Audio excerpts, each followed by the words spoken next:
السلام عليكم ورحمة الله وبركاته. طلاب الصف الأول الإعدادي، أهلا بكم ومرحبا في مراجعة شهر أكتوبر. إن شاء الله تبقى مراجعة مفيدة ليكم وتكون إن شاء الله الأفكار، مش لفظ من الأسئلة لأن الأسئلة عندنا متحررة، تبقى الأفكار واحدة بإذن الله سبحانه وتعالى. بسم الله الرحمن الرحيم. نبدأ ونقول بسم الله توكلنا على الله. أولا من الدروس اللي عندك هجيلك ان شاء الله حاجه اسمها الفكره الرئيسه والفكره الفرعيه. بالنسبه للفكره الرئيسه احنا قلنا هي فكره بتعبر عن مضمون النص كامل، يعني النص كله، فكره عن النص كله. اما الفكره الفرعيه النص بيبقى عباره عن فقرات، 4 فقرات 5 فقرات، فغالبا بيبقى لكل فقره ليها عنوان لوحده، وهو بيجي يقول لك انا عايز عنوان للفقره الثانيه، عايز عنوان للفقره الاولى، يبقى شوفها بتتكلم عن ايه. يعني مثلا لو بتتكلم عن احمد زويل فبدات الفقره عن حياته، الفقره الثانيه انجازاته، الفقره الثالثه الجوائز اللي حصل عليها، الفقره الرابعه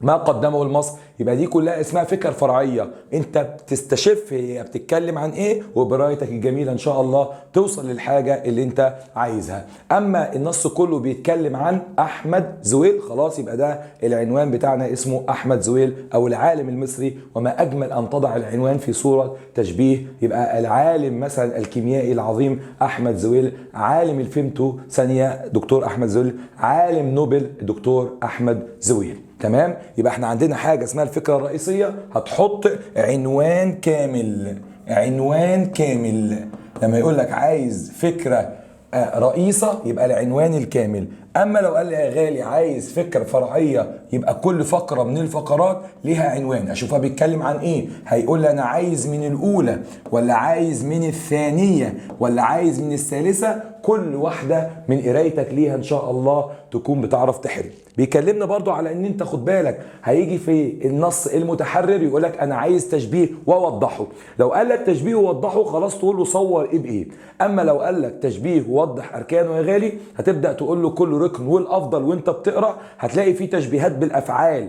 لو انت مش عايز تطلع ده ولقيت مثلا مصر ضره من ضرر الوطن، خلاص المشبه مصر وضره المشبه به. اما لو قال لك مثلا يا مصر انت مش عارف تطلع الاركان ازاي، خلاص يبقى ما طلعهوش، ادور على حاجه واضحه. طب لو الدنيا وقفت معايا خلاص اقول له شبهت مصر بانسانه وده المشبه به. وقلنا طبعا بنقول ايه، واتى بصفه من صفاته الا وهو نداء الوطن. يبقى احنا عندنا التشبيه ساعات بيبقى واضح لما يقول لك اركانه، قال لك وضحه طلع اي حاجه، قال لك عايز اركانه دور على حاجه ليها اركان، ما لقيتش خلاص طلع اللي انت شايفه. زي مثلا الجندي يزأر، فانت هتقول له هنا المشبه الاسد والمشبه به الاسد، انا اسف الجندي، والمشبه به هو الاسد اللي بيزأر. تمام؟ يبقى احنا عندنا هنا التشبيه هو وجود مشابهه او مشاركه بين شيئين. قلنا مع بعض ركز في حاجه اسمها المشبه، وفي حاجه اسمها المشبه به، وفي حاجه اسمها وجه الشبه اللي هي الصفه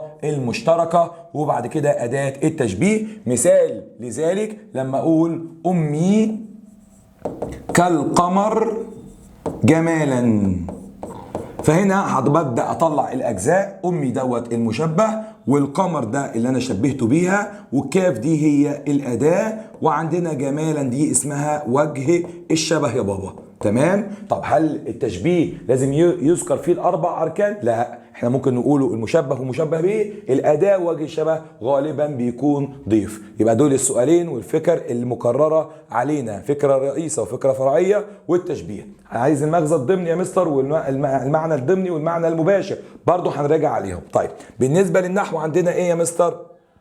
بالنسبة للنحو عندنا بسم الله عندنا الفعل اللازم والفعل المتعدي، وعندنا الفعل اللازم والفعل المتعدي. ده بالنسبة لأولى إعدادي، نركز مع بعض.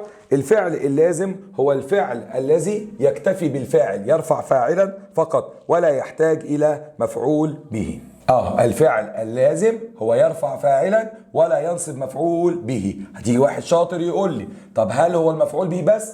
يا حبيبي القلب المفعول به بس. يعني الفعل اللازم ممكن الاقي في جملته مضاف اليه، عادي. ايه المشكله لما تلاقي فيه مضاف اليه؟ افرض لقيت مفعول لاجله، عادي جدا يا غالي. افرض لقيت مفعول مطلق يا مستر ولا تفرق معاه، هو شغله بس المفعول به، يبقى هو مش موجود خلاص انا فعلي ايه؟ لازم. طيب هو هنا عامل لك حاجه حاجه حلوه قوي، قال لك خد بالك خد بالك ان في افعال غالبا بتبقى لازما، زي الفعل يجب، الفعل ينبغي، ويحسن، ويكمن، وقبح، وطال، وظهر، وانكسر، واطمأن. دي افعال لازمه، اي لو جت في الامتحان بتبقى لازمه. وخد بالك برضو افعال الحركه البسيطه زي ذهب ومشى ورجع وعاد واستيقظ وصحى ونام، دي غالبا لو لقيتهم في القطعه دي افعال ايه يا بابا؟ لازمه. برافو عليك، سامعك بتقول.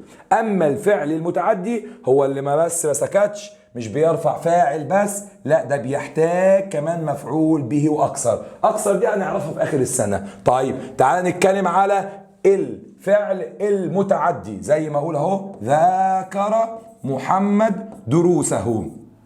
فين الفعل؟ ذاكر. مين اللي ذاكر؟ محمد. ماذا ذاكر؟ دروسه. هنا ذكر معايا المفعول به، ايوه ذكر، يبقى ذاكر ده فعل متعدي لانه احتاج مفعول به. وهيجي لك في الامتحان لو قال لك اذكر السبب، هقول له لانه يحتاج مفعول به، او لم يكتفي بالفاعل واحتاج المفعول، او يرفع فاعلا وينصب مفعول به.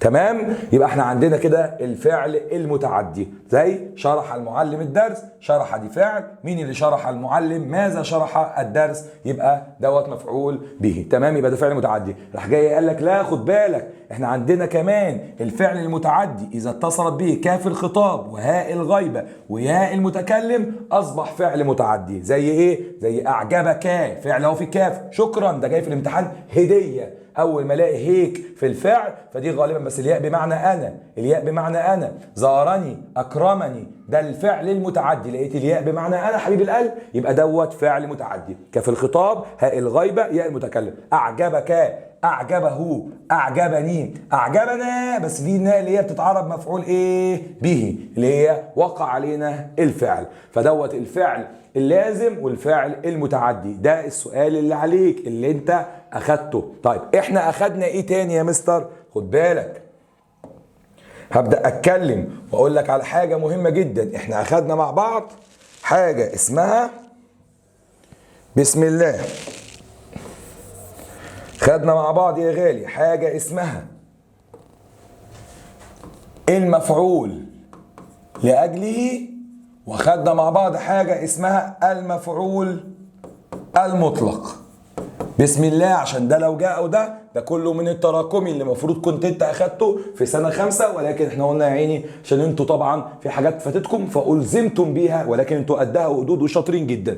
المفعول لأجله هو اسم غالبا بيكون نكرة يبين، هي دي المهمة، لماذا حدث الفعل، او انت عملت كده ليه. عشان كده اسمه مفعول لأجله. عملت كده ليه؟ بسأل عليه بكلمة لماذا، وهو غالبا بيجي بعديه يا بابا جار ومجرور، وساعات يغششك ويجيب لك قبليه فاصلة منقوطة. مثال يا مستر لذلك، ده في كلمات كبيرة زي كلمة رغبة، وكلمة أملا، وكلمة حرصا، وكلمة طمعا، وكلمة تقديرا واحتراما وتوقيرا، وكلمة تشجيعا وتحفيزا يعني هي ومرادفتها، وكلمة خوفا وشفقة، وكلمة تنظيما. طب اديني مثال عليها يا مستر عشان افهمه. حاضر. وقف الشرطي وسط الشارع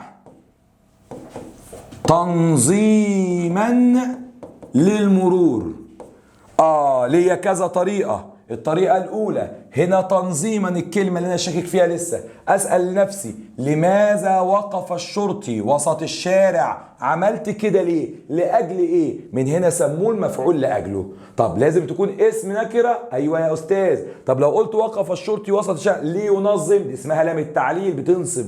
طب قلت وقف الشرطي في الشارع لتنظيم، ده لام حرف جر وتنظيم اسم مجرور، لازم تبقى نكرة. لماذا وقف الشرطي وسط الشارع؟ تنظيما، وجاي غالبا بعديها جار ومجرور. الإعلاب يا مستر عينيا، أقول عليه مفعول لأجله منصوب وعلامة نصبه الفتحة.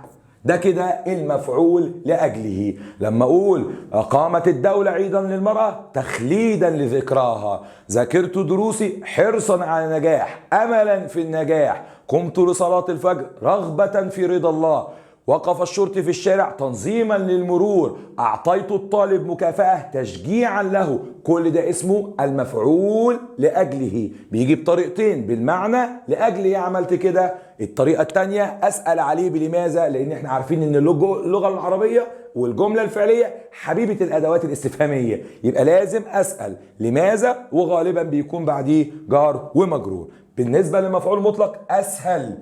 المفعول المطلق كلمني عنه، يلا يا مفعول يا مطلق. قال لي أنا اسم نكرة زيه منصوب، بس بقى أنا متدلع. ليه متدلع؟ من نفس حروف الفعل. أنا باجي من نفس حروف الفعل. الله، زي ما أقول إيه، جرى الولد جريا. لما اقول مثلا شرب الولد شربا، لما اقول نظم تنظيما، لما اقول اكل اكلا، لما اقول شاهد مشاهدة، لما اقول زار زيارة. ده اسمه المفعول ايه؟ اسمه المفعول المطلق يا بابا، اسمه المفعول المطلق من نفس حروف الفعل مش من نفس حروف الاسم. اما نهر النيل نهر عظيم ده مبتدأ وخبر، كتاب المدرسة كتاب مفيد ده مبتدأ وخبر. خد بالك من نفس حروف الفعل، يعني بيجي في الجملة الفعلية. راح جاي قال لي المفعول المطلق ده أنا ليا نوعين. قلت له إيه نوعينك؟ قال لي في حاجة اسمها مبين للفعل وفي حاجة اسمها مؤكد للفعل. افهم ازاي؟ لما اقول نام الولد نوما واسكت يبقى ده اسمه مؤكد، اما لما اقول نام الولد نوما عميقا يبقى دوت اسمه مبين. ده احنا كده راجعنا على المفعول لاجله وراجعنا على المفعول المطلق واتكلمنا على بعض الجزئيات. تعال نشوف ايه الحاجات اللي ممكن نحلها مع بعض. طبعا هنا برضو اعطينا كمراجعة، بسم الله. هنا بيكلمنا فيه قد يحذف المفعول به مع الجملة مع بقاء الفعل متعديا، ودي طبعا بعض المدرسين للأسف بيغلطوا فيها، والكلام هنا صح. هل في احيانا ان الفعل يبقى مفيش مفعول به قدامي بس هو يحتاج لمفعول به ويبقى ده فعل متعدي؟ لو انا قلت مثلا كتب الولد في المدرسة، طب ما هو اكيد كتب الولد في المدرسه ايه؟ دروسه، يبقى دروسه هنا مفعول به، يبقى كتب فعل متعدي. اصلا الفعل متعدي. يعني انت عايز تقول يا مستر ان الافعال المتعديه دي متعديه حتى لو ما فيش مفعول به؟ طب انا اعرفها ازاي يا مستر؟ عندك حاجه جميله قوي يا غالي، فاكر هاء الغيبه لما كانت بتتصل بالفعل كانت بتعرف ايه؟ مفعول به. طب ما تجرب مع الفعل هاء الغيبه مع شرط ان انت تعوض عن الهاء. بمعنى ايه؟ مثلا لو قلت زرعه، عايز اعرف ده متعدي ولا لازم، فانا ممكن اقول زرعه زرعها، هي عايده على ايه؟ على الارض، يبقى زرع الفلاح الارض. يبقى كلمه زرعه سواء الفلاح جاب مفعول به بعديه او ما جيش هو فعلا كده كده متعدي. يبقى الفكره الاجمل في اللي انا اعرف المفعول به موجود او ينفع الفعل ده يتحط له مفعول به ان انا احط له هاء الغيبه. قبلت يا بابا؟ قبلت زي الفل، بس تعوض عنها. لان بعض الطلبه للاسف لما اقول له مثلا كلمه نامه يقول لي نامه ايه يعني جميله وفي بقي زي العسل. هو مش في بقك، هو عربي حبيبي، نامها عوض عنها دي مش نافعه. اما لما اقول مثلا كتبها عايده مثلا على، او كتبه عايده على الدرس، مثلا لما اقول رسمها عايده على اللوحه، لما اقول مثلا راها عايده على الصوره. ايوه كده. اما اقول يجب تقول لي يجبها، والهاء دي عوض عن ايه؟ هي لايقه؟ لا مش بلايقه، هي بالايه؟ بالافكار وبالتعويض. يبقى كل فعل يقبل الهاء بتاعت الغيبة هو فعل متعدي في اللغة العربية، سواء الجملة فيها مفعول به أو ما فيهاش مفعول به. هو ده اللي بيقوله اهو. قد يحذف المفعول به من الجملة، قد يحذف المفعول به من الجملة مع بقاء الفعل متعديا. يزرع فاعل، الفلاح فاعل، في سرور جار ومجرور، بس يزرع ده محتاج يزرع الأرض، يزرع البذور، هو كده كده فعل متعدي رغم ان المفعول به محذوف. اعمل ايه يا مستر؟ طريقة مستر محمد علي، اقول يزرعها. عوض براحتك بقى، يزرعه يزرعها، يعني انت حط الهاء دي او دي حسب ما تيجي معاك، اهم حاجة تعوض. يزرعها عايدة على ايه؟ على الارض، عايدة على الشجر، عايدة على اي حاجة بتتزرع، يبقى انت يا فعل متعدي. تمام. راجع بعد كده قال لك ايه؟ الفعل المجرد المجرد والفعل المزيد. تمام. الفعل المجرد ما كانت حروفه أصلية، والفعل المزيد هو ما حدثت فيه زيادة. طيب قال لك خد بالك ان الفعل المجرد هيسألك مجرد ونوعه. في فعل مجرد ثلاثي ورباعي.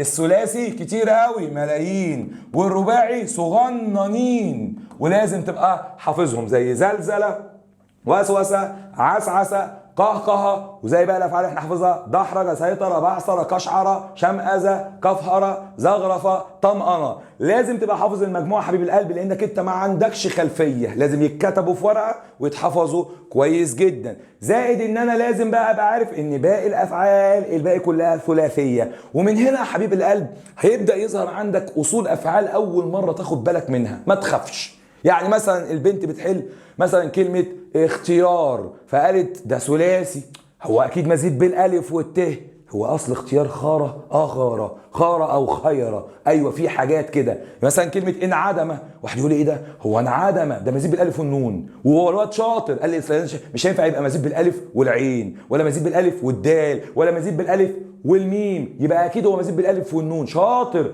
قال لي ايه ده، هي انعدم من عدم. ايوه حبيب القلب. استقبل من قبل. ايوه يا غالي. يبقى الدرس ده هيفيدك في معرفة جذور واصول الافعال. حبيب القلب ركز، العلم اللغة العربية علم واسع ولكنه يتقن، على الأقل تاخد فيه مجموعة من الحاجات هتفيدك جدا في مستقبلك، وما بالك وهي لغة القرآن الكريم. فأنت يزيد تشريفا لك أن تنطق بلغة القرآن الكريم، واللغة العربية زيدت تشريفا بأن القرآن نزل بها. يبقى الفعل المجرد والثلاثي لازم تحفظ الرباعي. طيب والفعل المزيد يا مستر ما حدث فيه زيادة. حل كتير يمشي معاك المنهج زي الفل، ما بتحلش كتير وعمال تقرا في قواعد، لا مش هتعرف، هتبقى صعبة شوية، وعذرا عن الصوت من نتيجة الشرح الكتير. طيب أنا لازم يكون عندي خريطة ماشي بيها يا فعل. نعم. أعرف إزاي المجرد من المزيد يا مستر؟ عينيا. واحد، نجيب السبورة كده على جنب ونبدأ نشرح لك الدنيا كلها يا غالي. امسح ده كله بسم الله، يلا بينا. عشان اعرف الفعل ده مجرد ولا مزيد بعمل ايه؟ عينيا. اول حاجة يا غالي، اول ما تقرا القطعة بتعمل دايرة على كل الافعال، وداخل معايا كان واخواتها، داخلة معايا ما افعال. اتنين، رقم اتنين، طلع الفعل. ما ينفعش اشتغل على المضارع ولا اشتغل على الماضي، هجيب انا اسف ولا الامر، حقك عليا، ولا الامر، انا هجيب الفعل الماضي. رقم تلاتة، ما بيتحسبش عندي ولا الضمائر ولا تاء التأنيث. عملت كده تمام زي الفل. تعمل ايه بقى؟ زي ما اتفقنا، الناس حافظه هنا هتكتب ايه وهنا هتكتب ايه، وبالمقارنه اكبر منه وبيساوي والدنيا دي كلها. ولكن ركز يا غالي، انا دلوقتي عندي خريطه لازم امشي عليها، لان دي اللي هغش منها، دي اللي هرجع لها. ما ينفعش الطالب يحل مجرد ومزيد من غير دي، وغير كده عك عك عك. لازم الخريطه. ايه هي الخريطه؟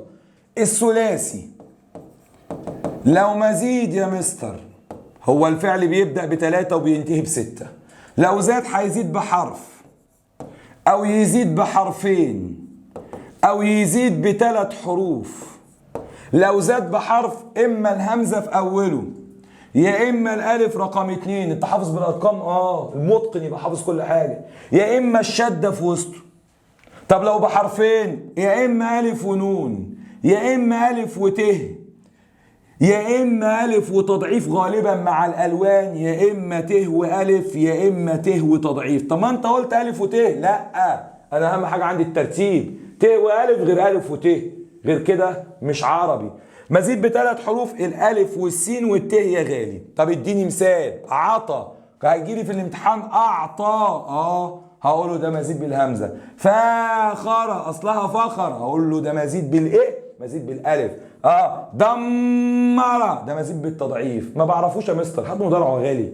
عزة، انا اسف، يعز، يبقى ده كده ايه؟ لا ده مجرد، بدل ما ليه مفتوحه. الفعل له اربع حروف في المضارع، الفعل لو 4 حروف في المضارع ياء مفتوحه ماضيه 3، ياء مضمومه ماضيه 4، وده غالبا مزيد. مش فاهم اسمها ايه دمر؟ اسمها يدمر.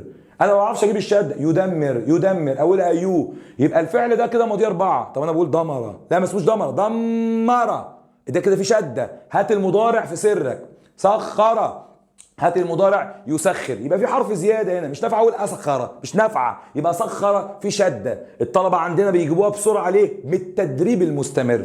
يبقى الفعل الرباعي بيبدا بيو. لو عندك مضارع 4 اوله يو، يرشد، مش ماضيها رشد، ارشد بابا، ارشد بابا. كلمه سبح هات مضارعها يسبح، يبقى ماضيها 4 مش سبحه، سبح 2 ب، يبقى دوت مزيد بالتضعيف. كل مضارع 4 حروف اتك على اليه والته في الاول. لو الته واليه مفتوحه ماضي 3 واصله 3 مجرد يا ابن الحلال، مبروك عليك. يكتب، يزرع، يشرب. طب لو قلت يهدي، يدمر، يسبح، يفاخر، يعامل، في يو، يبقى انت مزيد بحرف اتك عليه. ما لقيتش الهمزه والالف يبقى اكيد في تضعيف. لعبه سهله وجميله، ركز بس معايا. مزيد بحرفين، الالف والنون، زي انكسر اصلها كسر يبقى مزيد بالالف والنون. اقتتل اصلها قتل يبقى مزيد بالالف والت. احمر اسود اخضر الالوان. تفاخر في الماضي. حبيب القلب اوعى الته الله يرضى عنك، مش كل فعل تلاقيه بالته تقول عليه مضارع. في افعال كده ده هو هيلعب عليها، هيجيب لك فعل ماضي بالته. تعلم، تكسر، تفهم، تفاخر، تعاون. الفعل الماضي ما بيقبلش السوف والسين. لما اقول تقدم مفيش حاجه اسمها ستقدم، سوف تقدم، مفيش حاجه اسمها كده. اما لما اقول تنشر، ستنشر، سوف تنشر، يبقى التاء ساعات بتبقى من حروف الماضي ومن حروف الزياده، خد بالك منها. تقدم مزيد بالتاء والتضعيف. مستر، نعم يا حبيب القلب، نعم يا غالي، اهدانا الله اليك الى العلم وللخير. مستر ما بعرفش اطلع التضعيف مع الته. طب ما هي برضه بده، انت ما لقيتش هي الته معاها الالف، ما لقيتش الته معاها الالف، اكيد معاها الته معاها تضعيف. ليه يا مستر؟ لانك يا غالي ما فيش مزيد بالته بس، ما فيش مزيد بالته بس، مزيد بالته ما فيش الالف يبقى الته معاها تضعيف. احنا بنقول كل حاجه، العلم لا يكتم، بنقول لك كل حاجه اهو. تمام، ركز معايا. يبقى احنا عندنا اهو ت وما فيش الف يبقى ت وتضعيف. تقدم، تخرج، تبخر، تعلم. انا شايف الت ما فيش مزيد بالت بس يبقى في تضعيف. تعامل ت وتضعيف الف. تعاون ت والف. تفاخر ت والف. تقابل ت والف. تدرب ت بس، لا ما ينفعش، ما ينفعش، يبقى ت وتضعيف، ت وتضعيف. اما ده غلبان بقى بالمزيد بالالف والسين والت بس، خد بالك لازم يبقى 6 حروف، لو 5 لا. حتى لو اوله الف وسين، او حتى لو اوله الف وسين، حتى لو اوله الف وسين. استاذنا احنا بنخر ميه حضرتك. المهم يبقى هنا 3 حروف زي استخدما، 6 حروف. يبقى هو اصله خدمه ومزيد ب3 الالف والسين والت. استقبلا يبقى ده مزيد ب3. دي الخريطه اللي تغش بيها. حرف همزه الف تضعيف، حرفين الف ونون، الف وت، الف تضعيف مع الالوان، ت الف. لو ما لقيتش ت تضعيف. طيب مزيد ب3 الالف والسين والت لازم يكونوا 6 حروف، لو 5 مزيد بحرفين. استبق، استمع، استقدم، انا اسف، استمع، استبق، استرق، دول اصلا 5 حروف، يبقى مزيد بالالف والت بس. مش كل ما تشوف الالف والسين والت تقول بقى ده مزيد ايه بالالف والسين والت، لا غلط، مش دايما يا غالي. طيب كده احنا خدنا الايه الثلاثي. طب ما تدينا الرباعي يا مستر؟ عينيا يا غالي نديك رباعي. يلا بينا يا رباعي، يلا بينا. ولا يا رباعي؟ نعم. هو انت لو مزيد هتزيد بايه؟ يلا انا غلبان. لو زدت بحرف يبقى الت، زدت ب2 الالف والتضعيف. زي ايه؟ الت زي تدحرج مزيد بالت ماضي. اما اقشعر، اطمأن، اكفهر، يبقى مزيد بالالف والتضعيف، مزيد بالالف والتضعيف. لازم الخريطه دي تبقى معاك. بسم الله.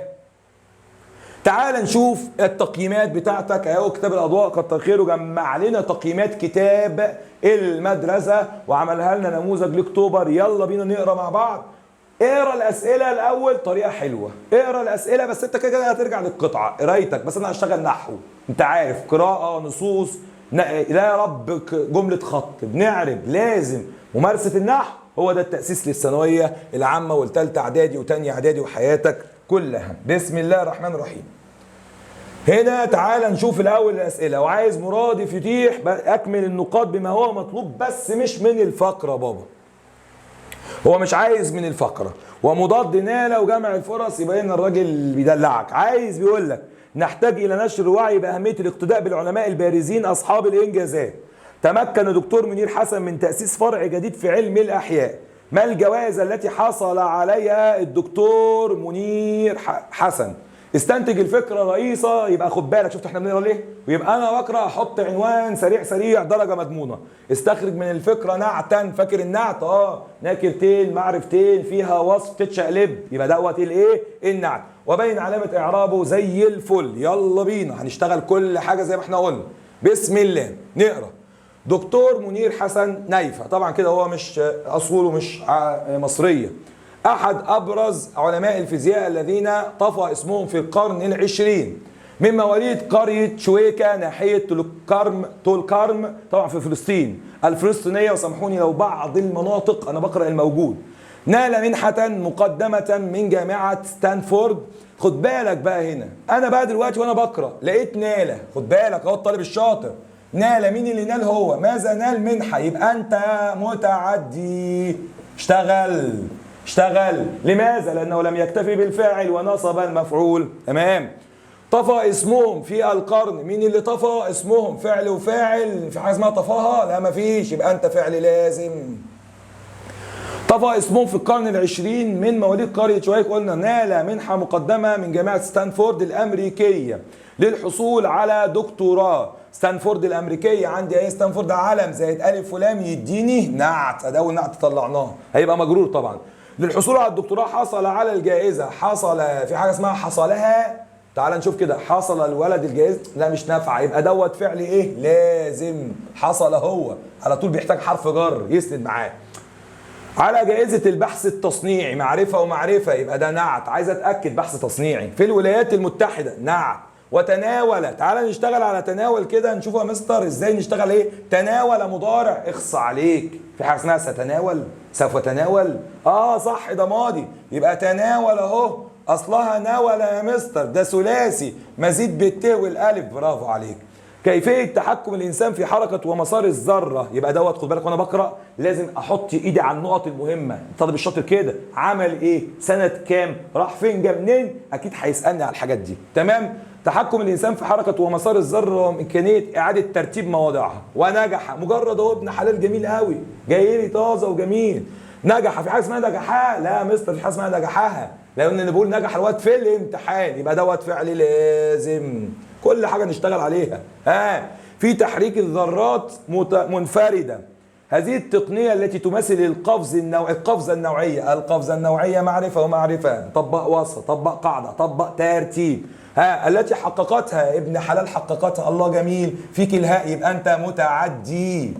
حقق مجرد ولا مزيد؟ لو في حرف جنبه حرفين شبه بعض مزيد بالتضعيف. تقنيه المايكرو تكنولوجي. وقد ذكرت صحيفه واشنطن بوست انه يؤسس، الماضي بتاعها اسسات. هنا عندي زياده فيه طبعا مزيد بالتضعيف، حرف جنبه حرفين شبه بعض مزيد بالتضعيف. لفرع جديد نكره ونكره. الفرع الجديد في علم الكيمياء يدعى كيمياء الذره المنفرده، وهو ما يمكن ان يتيح الفرصه. مين اللي يتيح؟ هو. ماذا يتيح الفرصه؟ يبقى انت متعدي. لانجاز المعدات المجهريه. معرفه ومعرفه. الطبيه، 2 نعت ورا بعضها وغيرها. بسم الله. اكتب بقى عشان همسح اول باول. يلا بينا. عايز ايه؟ عايز معنى يتيح. اخدناها قبل كده. يتيح مثلا الحاجه يعني يسمح. برافو عليك. يبقى يتيح يعني يسمح. مضاد نال. انا نلت الجائزه وانا ماشي في السكه فقدتها. يا عيني الف سلامه. فقد. جمع الفرص. طيب نحتاج الى نشر الوعي باهميه الاقتداء بالعلماء. طبعا البارزين اصحاب الانجازات هم دول اللي بيدوا قدوه للشباب. تمكن دكتور منير حسن من تأسيس فرع جديد في علم الأحياء. لا احنا بنتكلم عن علم الكيمياء، ما اتكلمناش على الأحياء خالص. تمام؟ طيب ما الجوائز العلميه التي حصل عليها الدكتور منير حسن؟ هو فوق قال نال منحه مقدمه ونال جائزه البحث التصنيعي في الولايات المتحده. استنتج الفكره الرئيسيه، حط عنوان: الدكتور العظيم الفلسطيني دكتور منير حسن نيفه، عالم الكيمياء حسن نيفه. حط انت العنوان زي ما انت عايز. نعتا، طلعت النعت وطلعنا علامات الاعراب. تعال نشوف نموذج ب. يلا بينا نشوف نموذج ب. بسم الله. في سجل العلماء العظماء الذين تركوا بسمة خالدة في تاريخ العلم يظهر اسم الدكتور أحمد زويل كدرة متفردة. أحمد زويل درة، يبقى ده تشبيه أهو. أحمد زويل ده المشبه، ودرة المشبه به، والكاف ديت الأداة. الذي تجاوز، تعال نشتغل على تجاوز. يلا بينا يا مستر. تجاوز فعل ماضي اللي يبدأ بالت، مش شرط يكون مضارع. تجاوز اصلها جاوزا، ما بعرفش اجيبها يا مستر. ما انت هتقول هو اصله 3، اكن دي مش موجوده. بص اعلمك الفول اهي والزيتونه اللي بيقولوا عليها. ركز يا غالي. الصنعه بقى احنا بنقول عليها باللغه العربيه ايه؟ نعلمك الصنعه. انا مش عارف هو ايه بس هو اكيد ايه؟ تجاوز ده من اللي انا حافظه رباعي؟ لا، يبقى هو اصلا كام؟ 3. طيب انا اكيد التهم معايا صح كده، تجاوز، فانا ما اعرفش جازه ولا جاوزه. طب انت عندك مزيد بالته والواو؟ لا، انا عندي مزيد بالته والالف، يبقى هي اصلها جاوزه. فهمت بتتجاب ازاي؟ يبقى تناول، شيل الته مع الالف بقى ناول. اختار، كده شيل الالف مع الالف، لا الالف مع الته بقى خار. فهي دي القاعده. تمام. تجاوز حدود المستحيل بكفاحي واصراري وارتقى. يلا بينا. ارتقى هي ماضي، اشتغل عليه زي ما هو. ادي ارتقى اصلها رقى. 3 يبقى مزيد بالالف والايه والت. تمام. من طالب علم طموح، طالب علم في حاجه اسمها الطالب العلم، لا ما تنفعش، يبقى دوت مضاف اليه. طموح الى رائد في الكيمياء والفهمت ثانيه محققا انجازات علميه غيرت. انجازات علميه، الانجازات العلميه بقى نعت، غيرت نظره العالم الى الزمن والمواد. تمام. نكمل. بسم الله. الصفحه اللي بعدها. لم يكن طريقه ممهدا. تمام. طبعا هنا كلمه طريقه اسم يكن. لم يكن، نعرب شويه حبايبي، يلا بينا. لم يكن فعل مضارع، قبليه لم يبقى مجزوم، صحيح الاخر يبقى السكون. حذف الواو يا مستر. لا يا اخويا، ماليش دعوه باللي بيحصل في النص. اسمها منع الالتقاء ساكنين، مش عليك اولى اعدادي، ماليش دعوه باللي بيحصل في النص. طيب ناقص ناسخ، ايه ده وانا هنساه ولا ايه؟ يجي لي شكله كده ولا كده؟ لا يا باشا، احنا معلمين. تيجي لي يكن، كن، يكون، انت كان. الطالب الشاطر شاطر يفكر. لم يكن، مين اللي لم يكن طريقه؟ يبقى دي اسمها. ممهدا دي خبرها. لكن عزيمته وإيمانه بقدرة العلم ساعدته على خدمة البشرية، فترك إرثا علميا. نكرة ونكرة. تعال نشوف الإرث العلمي. صح، نعت. يظل مصدر فخر وإلهام. يظل من أخوات مين؟ ظل، كان. مين اللي بيظل؟ هو. ماذا يظل؟ ماله؟ مصدر، خبر يظل. طالب أكيد الإعراب تحت. يبقى احنا عندنا نعت وعندنا خبر. وإلهام للأجيال. تسلم زويل جائزة نوبل عام 1900. ممكن يسألني عليها، يبقى خد بالي منها أهو. عام 1999 كذلك كان حدثا فارقا في تاريخ العلم، فلم يكن إنجازه مجرد انتصار فردي، الانتصار الفردي بل انتصار للأمة، حيث أثبت، أصلها ثبت، يبقى ده مزيد بالهمزة اسمهاش بالألف، أن العقول الوطنية قادرة. أن حرف ناسخ. مين اللي أن العقول الوطنية ما بيجيش في ألف ولام، يبقى قادرة هي الخبر. على بلوغ العالمية وقد عزز، مزيد بالتضعيف، حققا، قللا، عززا، شددا، مددا، جننا. هذا الإنجاز شعور الانتماء لدى الشباب، وأعاد، أصلها عاد يبقى مزيد بالهمزة، الثقة في قدرات أبناء الوطن كما رسخ. ما بعرفش بس أطلع التضعيف. هات المضارع. يرسخ، كل يوم دي 4 يبقى في زيادة، مزيد بالتضعيف. الهوية الوطنية على أساس من التفوق لا الشعارات. وبين، جت قبل كده ثانوية عامة وما شكلهاش ثانوية عامة، قال لك وبين الوطن لنا. العيال قالوها بين الوطن، ما نفعتش، عملوها مضاف اليه، وهي كانت بين هو الوطن مفعول به. خد بالك من ده. وبين ان مصر ما زالت تنجب، من اخوات كان على فكره شباب، ما زال اولى ثانوي عارفاها. ما دام ما فك ما برح ما فتي ما زال.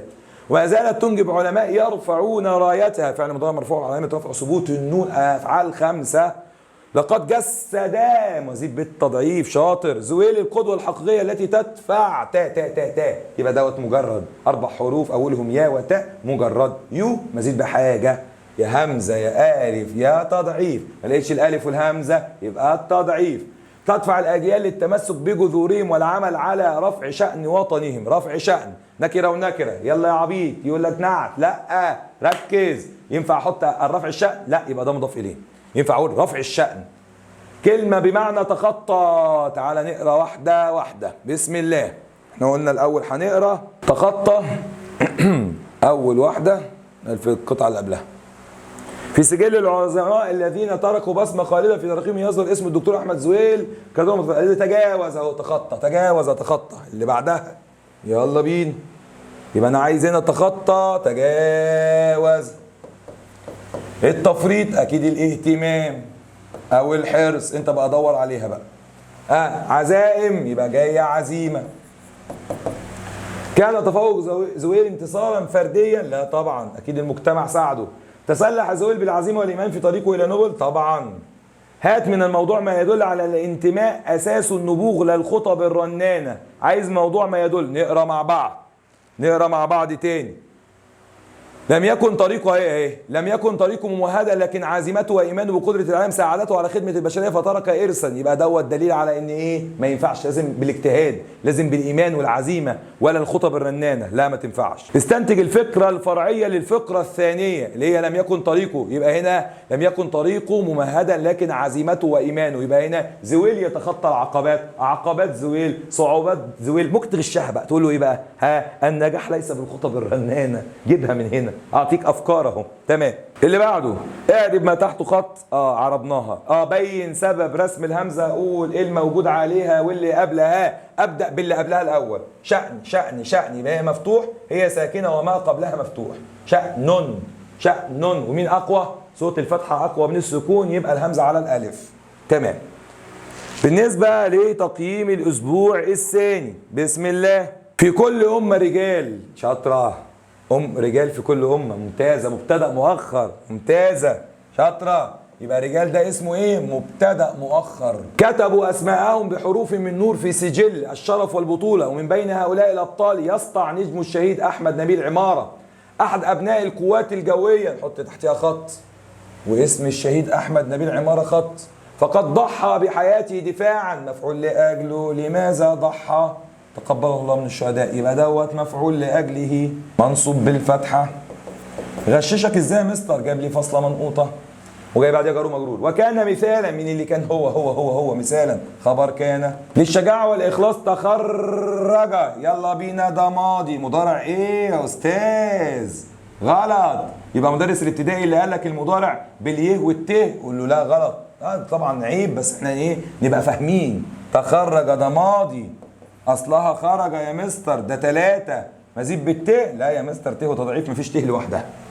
في الكليه الجويه وعرف بين زملائه مجرد. بالانضباط يسالنا عليها، الانضباط والشجاعه، وممكن نستخدمها مغزى ضمني. مغزى ضمني. في يناير 2014 خد بالي منها. استشهد البطل، اصلها شهد، يبقى مزيد بالالف والسين والته. اثناء اداء مهمه عسكريه. اداء مهمه عسكريه. مهمه عسكريه. المهمه العسكريه يبقى دوت نعت. يبقى دوت نعت. ضد. يلا بينا. ضد الارهاب في شمال سيناء. طبعا سيناء علم وشمال نكره، يبقى ده مضاف اليه. بعد ان اصيب مروحيته بصاروخ غادر كرمه الوطن. فيها يبقى انت متعدي. وهنا كرمه الوطن. الوطن فاعل، هو اللي كرمه بعد الكاف والهاء والياء. اطلق اسمه على احدى العمليات العسكريه وبقيت ذكراه رمزا. مين اللي بقيت ذكراه؟ رمزا للفداء والتضحيه. جار ومجرور. هات من الفكره كلمه بمعنى الالتزام ومضاد الجبن. حدد الفكره الرئيسيه قلت لك عليها. قلت لك هنحط عنوان للموضوع. البطل الشهيد محمد عمار. استنتج قيمه متضمنه اهو. الشجاعه، عشان قلت لك سبحان الله والله ما اعرف الاسئله. الشجاعه والانضباط. التضحيه للوطن. حب الوطن. اللي انت استفدته. فعلا لازما طلعناه. متعدي طلعناه. اعرب ما تحته خط طلعناه. فجأة ليه بقى على ألف؟ لأن الهمزة مفتوحة وما قبلها ساكن. تمام كده. نموذج رقم كام؟ نموذج رقم ألف. نموذج رقم ب. في ساحات المعارك يظهر البطل المصري متحليا بالشجاعة والبسالة بضمير العاشق للحرية، فهو يخوض المعارك. مين اللي بيخوض؟ هو. ماذا يخوض المعارك؟ يبقى أنت فعل متعدي. يخوض، يا 4 حروف، يا مجرد. المعارك مالكا، كيف يخوض المعارك مالكا حال. مالكا شجاعة لا مثيل لها، ويناضل يكافح. في الحياة نضالا، الله من نفس حروف الفعل اسمه مفعول مطلق. طب لو من الاسم لا، عظيما نعت ويبقى دوت مبين، نوعه مبين. بحثا، لماذا يناضل؟ بحثا مفعول لأجله. عن الحرية فالبطولة، بعد الفه مش اسم مجرور، بعد الفه جملة جديدة عليك، على الإعدادي حاجة اسمها المعطوف. فالبطولة مبتدأ، ليست مقصورة، ليست هي مقصورة خبر ليس. على شجاعة القتال فقط، بل هي أيضا تقال على مفعول مطلق. النضال من أجل الحق والعدالة، فيسعى البطل المصري ملتمسا حال كيف يسعى سبل السعادة الإنسانية، وهو حريص مبتدأ وخبر على التضحيات المثمرة، تضحيات مثمرة نعت. إيمانا، لماذا إيمانا؟ طب مفعول لأجله. بدورها الفعال المؤثر أكتف في نيل المجد الذي يسعد كل مجتمعه، بعد كل بيجي مضاف إليه. ويجتهد، كيف يجتهد؟ مؤمنا حال بضرورة عموم نفعه، ويتحقق مزيد بالتضعيف، ذلك بامتلاك إرادة تقهر. قهر يبقى مجرد. الصعاب فيواجه، مين اللي يواجه؟ هو. ماذا يواجه؟ التحديات. جايبه ليه دي عبيطة يا مستر؟ لا يا غالي، ده مفعول به منصوب بالكسرة علامة فرعية، مش منصوب بالفتحة، جمع مؤنث سالم. والشدائد يقظا لا يهون فيذل. نتيجة الفعال المؤثر يواجه عكسها يستسلم أو يتخاذل. حرص البطل المصري على تقديم التضحيات المثمرة موجودة في القطعة. الفكرة الرئيسية التضحيات، تضحية البطل المصري، البطل المصري المضحي، الجندي المصري الشجاع العظيم. فعلا لازما طلعنا متعدي، طلعنا اعرب ما تحته خط. ابدأ، اقول له يبقى هنا قبلها مفتوح وهي ساكنة. ابدأ ساكنة وقبلها مفتوح، والاقوى عندي الفتح. حبايبنا يبقى كده احنا وصلنا بفضل الله لمراجعة سنة اولى اعدادي على مراجعة اكتوبر. اشتغلنا مع بعض التقييمين، باقي التقييمات انا بعتها لك كلها محلولة PDF على الصفحات بتاعتنا وعلى الواتس بتاعنا. استنونا ان شاء الله في مراجعة نوفمبر. وطبعا حصة المراجعة في السنتر ان شاء الله هي حصة عربي ودين، فما تنسوش ميعادنا باذن الله. تنورونا ان شاء الله في سنتر الاصدقاء ومعاهد الواحة، واشوفكم على خير في مراجعة نوفمبر باذن الله. معاكم مستر محمد علي.